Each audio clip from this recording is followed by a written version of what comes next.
Friends, मैं अंकिता मित्तल आज फिर आपके सामने एक नई स्टोरी के साथ। और हमारी स्टोरी का टाइटल है कि किस किस को खुश करेंगे। तो बात उन दिनों की है जब मैं टीन एज में हुआ करती थी। तो मेरे घर के सामने एक पार्क था, तो मैं भी वहाँ जाती थी पार्क में। तो मैंने वहाँ पर सभी उम्र के लोग आया करते थे। वहाँ बच्चे थे, थोड़ा सा खेलने के लिए आते थे, और जो ओल्ड एज के लोग थे वो वॉक करने आते थे। जो टीन एजर्स थे कुछ जॉगिंग करने आते थे, और कुछ केवल बातें करने के लिए आया करते थे।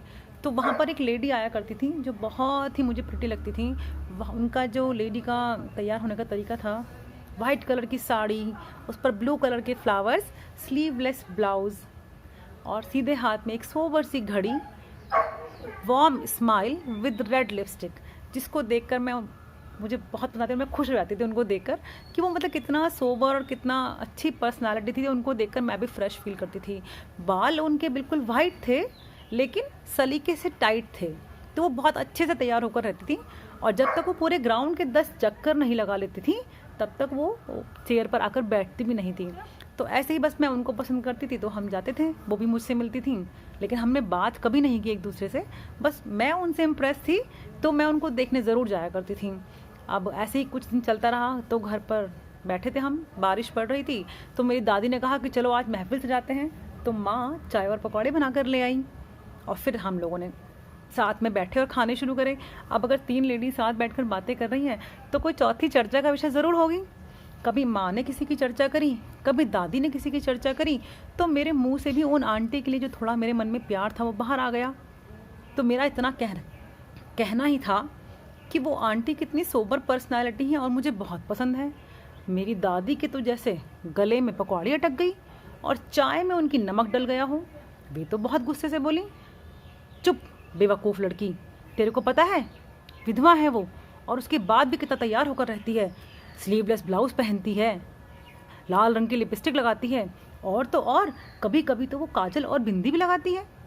अब उनकी ये बात मेरे गले में अटक गई, तो मैंने भी उनको डिफेंड करना शुरू करा कि दादी ये क्या बात हुई। आप ऐसा भी तो सोचिए कि क्या पता उनके हस्बैंड को उनका तैयार होना बहुत अच्छा लगता हो और वो उनकी खुशी के लिए तैयार होती हो।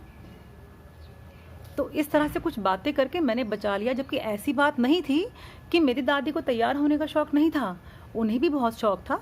वो जब अपना ऑपरेशन कराकर घर आई थी, तो सबसे पहले आते ही उन्होंने नेल पॉलिश की डिमांड की थी और लगाई भी थी।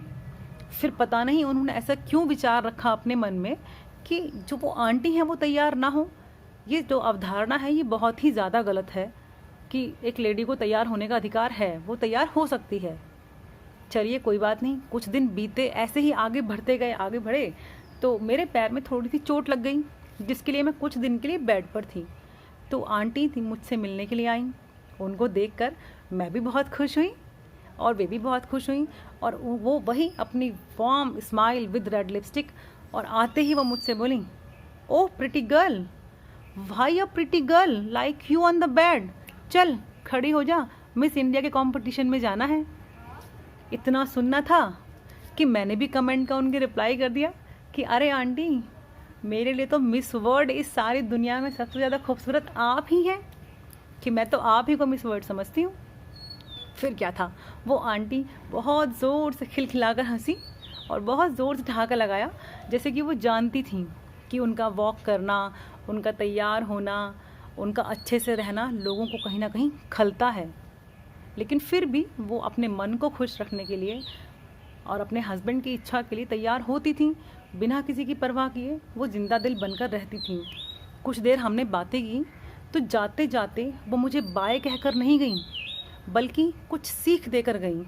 उन्होंने मुझसे कहा, बेटा हमेशा याद रखना कि इंसान 1000, आँखें 2000, मुँह 4000 और बातें बनाने वाले कई हज़ार, कि अब डिसीज़न आपको लेना है कि आपको किसको खुश करना है, अपने आप को खुश करना है या सारी दुनिया को खुश करना है। और उनकी ये बात थी जो मेरे दिल में एक जगह कर गई, और मैंने इस बात को हमेशा याद रखा कि वाकई में इस दुनिया में जीना बहुत मुश्किल है। आप चाहे अच्छा करें चाहे बुरा करें, लोगों ने तो कुछ ना कुछ बातें कहनी ही हैं। तो इसलिए आप अपने मन की करिए, अपने को खुश रखिए। हाँ ये है कि जो आप खुश रख रहे हैं अपने आप को, तो उसमें अपने परिवार को और संस्कार को साथ लेकर चलिए। तो उससे किसी को आपका जो करना है वो ख़राब भी नहीं लगेगा और सब कुछ बहुत अच्छे से होगा। तो इस कहानी का मोटिव यही है कि आप चाहे कितनों को भी खुश कर लें, लेकिन आप तब भी सबको खुश नहीं कर सकते हैं। तो इसलिए अपने मन की करिए, खुश रहिए और अपना ध्यान रखिएगा। मिलते हैं फिर बहुत जल्द एक नई स्टोरी के साथ। Bye bye.